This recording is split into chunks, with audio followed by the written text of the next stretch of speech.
Grazie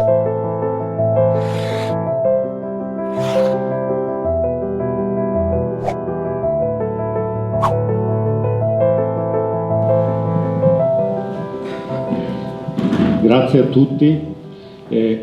Chiamiamolo sindaco perché sono sicuro che sarà eletto e ve lo dico anche perché. Però un invito prima a Roberto Marcato. Scusami, sei l'assessore alle attività produttive. Visto che questi sono lavoratori indefessi, devono stare attenti alla legge, alla 626, all'81, avere la certificazione ISO, avere tutto quanto, perché se sono dei lavoratori bisogna metterli alla prova, bisogna certificarli, perché altrimenti se no bisogna regolarizzarli, visto che siamo in tema.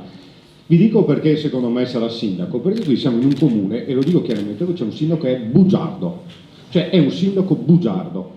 È bugiardo perché quella sera, di fronte all'intervento in assemblea pubblica qui vicino, testimoniò davanti a tutti che qui non sarebbero mai arrivati i profughi, che questo era un comune dove i profughi non sarebbero mai arrivati, se non che 15 giorni dopo ne piazzarono 40, mi pare 40, 60, ecco, ho perso il conto. Ne hanno piazzati 60, quindi un sindaco che mente ai suoi cittadini pubblicamente non può essere sindaco. Ci dovrebbe essere una legge, qualcosa che dice che quando un sindaco mente deve essere mandato a casa, e la legge è il voto.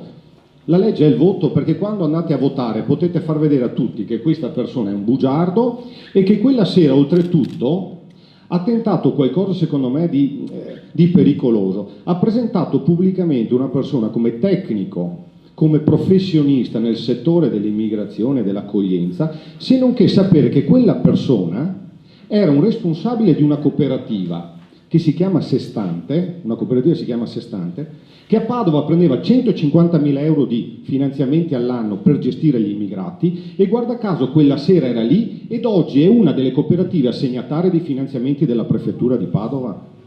Quindi dovete dirlo a tutti che voi avete un sindaco che è bugiardo e pertanto non potete aspettarvi che questo personaggio domani mattina possa mantenere le promesse elettorali che farà. Vi dirà che i profughi non ci saranno, vi dirà che vi farà le strade, vi dirà che vi sistemerà tutti i problemi che avete, ma se ovviamente in questo tema è stato così netto, sapete già come si comporterà.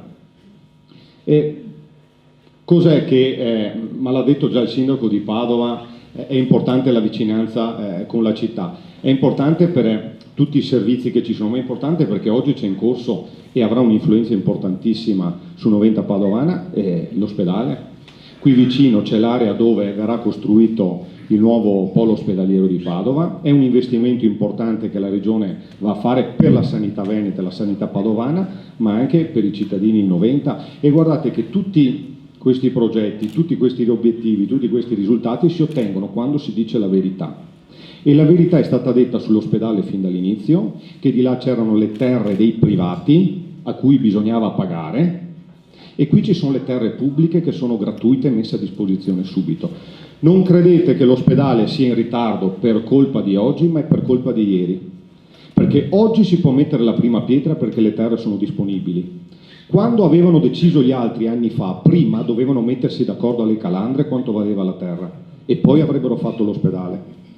Per quello siamo arrivati ad oggi. Noi abbiamo messo la prima pietra sull'ospedale, la Regione, il sindaco di Padova ci ha creduto, gli altri fanno solo chiacchiere e vi promettono che qui non verranno i clandestini, ma poi ve li portano. Votate bene e dite a tutti i cittadini Noventa che se finalmente hanno voglia di vedere un futuro migliore possono solo scegliere un sindaco che si chiama Giovanna Carraro. Grazie.